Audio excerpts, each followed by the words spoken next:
आज मैं आपको जानकारी दूंगा कि शिवलिंग पर चढ़ाया हुआ प्रसाद ग्रहण करना चाहिए या ग्रहण करना नहीं चाहिए, अथवा कब ग्रहण करने योग्य वह प्रसाद होता है और कब ग्रहण करने योग्य नहीं होता है। एक बात आप अच्छे से जानते हैं कि किसी भी देवी देवता को यदि हम प्रसाद चढ़ाते हैं और वो प्रसाद यदि हम ग्रहण नहीं करते हैं तो दोष के भागी हम बनते हैं। लेकिन भगवान शिव का साकार और निराकार दोनों रूप है। साकार का मतलब है कि जिसमें भगवान शंकर की मूर्ति की तस्वीर बनी हुई हो, मूर्ति बनी हुई हो और उनके साथ में माँ पार्वती व अन्य परिवार हो। तो ऐसे साकार रूप को यदि प्रसाद चढ़ाया जाता है, भोग लगाया जाता है, तो वह लगाया हुआ भोग प्रसाद ग्रहण करने योग्य होता है। लेकिन जो शिवलिंग होता है, जो निराकार रूप होता है, उस पर जो भोग चढ़ाया जाता है, जो प्रसाद चढ़ाया जाता है, वह प्रसाद सामान्यतः यह सुना जाता है कि ग्रहण करने योग्य नहीं माना गया है, उसमें दोष भी नहीं लगता है। यहाँ एक प्रश्न उत्पन्न होता है कि आखिर ऐसा क्यों?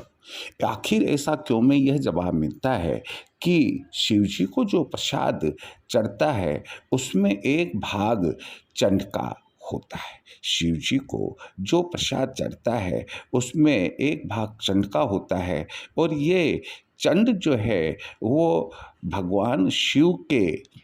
प्रेत गणों में प्रधान है। इसलिए चंडेश्वर को जो भोग लगता है तो वह भोग ग्रहण करने योग्य नहीं। लेकिन इसके कुछ अपवाद है जो हमारे सनातन धर्म के शास्त्रों में और इसके अलावा विद्वानों के द्वारा और हमारे बुजुर्गों के द्वारा बताए गए हैं। जिन परिस्थितियों में शिवलिंग पर चढ़ाया हुआ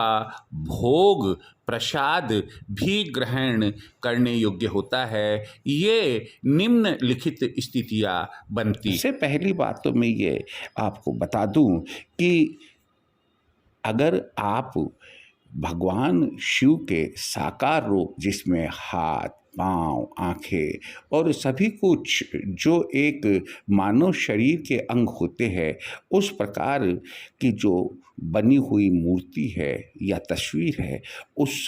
पर चढ़ाते हैं, भोग लगाते हैं, उसके सामने भोग लगाते हैं, तो वह प्रसाद ग्रहण करने योग्य होता है। दूसरी बात, अब मैं शिवलिंग जो अलग अलग पदार्थों से बने हुए होते हैं उन पर चढ़ाए हुए भोग अर्थात प्रसाद के बारे में आपको जानकारी दूंगा। यदि शिवलिंग जिस पर कि आपने प्रसाद चढ़ाया है वह शिवलिंग यदि किसी धातु का बना हुआ है, मेटल का बना हुआ है, चाहे वह पीतल का हो, चांदी का हो, यदि शिवलिंग किसी धातु का बना हुआ है तब उस शिवलिंग पर जो प्रसाद चढ़ाया जाता है वह ग्रहण करने योग्य है। यही नहीं बल्कि यदि शिवलिंग तो किसी दूसरे पदार्थ का बना हुआ है, पत्थर का बना हुआ है, मिट्टी का बना हुआ है, लेकिन उस पर जो आवरण है, जो ऊपर जो कवर है, वह किसी धातु का चढ़ा हुआ है। जैसे मान लो पत्थर का शिवलिंग है और उसके ऊपर चांदी का कवर लगा दिया, चढ़ा दिया और चांदी का बना दिया, हमें ऐसा प्रतीत होता है या ऐसा दिखाई देता है कि वह चांदी का शिवलिंग है। तब भी ऐसी स्थिति में उस शिवलिंग पर चढ़ाया हुआ प्रसाद ग्रहण करने योग्य होता है। जो प्रसाद शिवलिंग पर नहीं चढ़ाया जाता बल्कि शिवलिंग से थोड़ा दूर रखा जाता है, दूर से ही हम भगवान शिव को प्रसाद का भोग लगाते हैं, तो वह प्रसाद जो शिवलिंग पर चढ़ा हुआ नहीं है बल्कि साइड में रखा हुआ है और भगवान शिव को चढ़ाया हुआ माना गया है, वह भी ग्रहण करने योग्य है। अब यहाँ एक बहुत ही महत्वपूर्ण बात बताने जा रहा हूँ, वह यह है कि 12 ज्योतिर्लिंग जो 12 ज्योतिर्लिंग है उन पर चढ़ाया हुआ प्रसाद, अष्ट उपलिंग उन पर चढ़ाया हुआ प्रसाद, अष्ट तत्व लिंग उन पर चढ़ाया हुआ प्रसाद, स्वयंभू लिंग ऐसा लिंग जो स्वयं प्रकट होता है, किसी साधु या महापुरुष के द्वारा स्थापित किया गया लिंग, या नर्मदा नदी के जल से निकला हुआ लिंग जिसे कि नर्मदेश्वर या बाण लिंग भी कहते हैं, उन पर जो प्रसाद चढ़ाया जाता है, उनको जो भोग लगाया जाता है, वह जो उन पर चढ़ाया हुआ प्रसाद है वह ग्रहण करने योग्य होता है। ना केवल यही बल्कि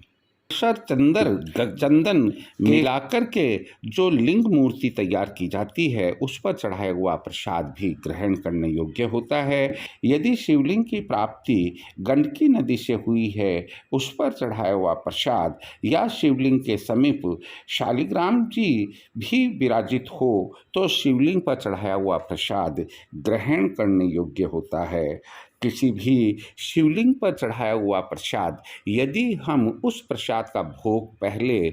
जो प्रसाद हमने शिवलिंग पर चढ़ाया है उस प्रसाद का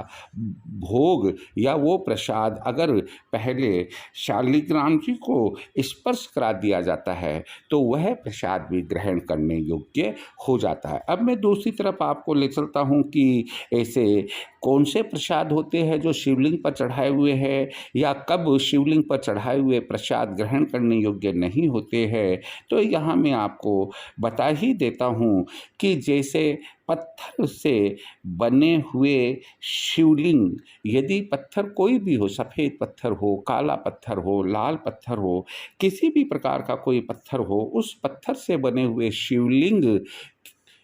पर जो प्रसाद चढ़ाया जाता है वह ग्रहण करने योग्य नहीं होता है। नर्मदा नदी के जल में पाए जाने वाला शिवलिंग और गंडकी नदी के जल में पाए जाने वाला शिवलिंग, इसके अलावा यदि कोई किसी दूसरी नदी से प्राप्त शिवलिंग है तो उस पर भी चढ़ाया हुआ प्रसाद ग्रहण करने योग्य नहीं होता है। यदि शिवलिंग मिट्टी से बनाया गया है या चीनी मिट्टी से बनाया गया है तो उस मिट्टी या चीनी मिट्टी से बनाए हुए शिवलिंग पर चढ़ाया हुआ प्रसाद भी ग्रहण करने योग्य नहीं होता है। तो इस तरह से आज मैंने आपको ये जानकारी दी कि कौन से शिवलिंग पर चढ़ाया हुआ प्रसाद ग्रहण करने योग्य होता है और कौन से शिवलिंग पर चढ़ाया हुआ प्रसाद ग्रहण करने योग्य नहीं होता है। जय श्री कृष्ण।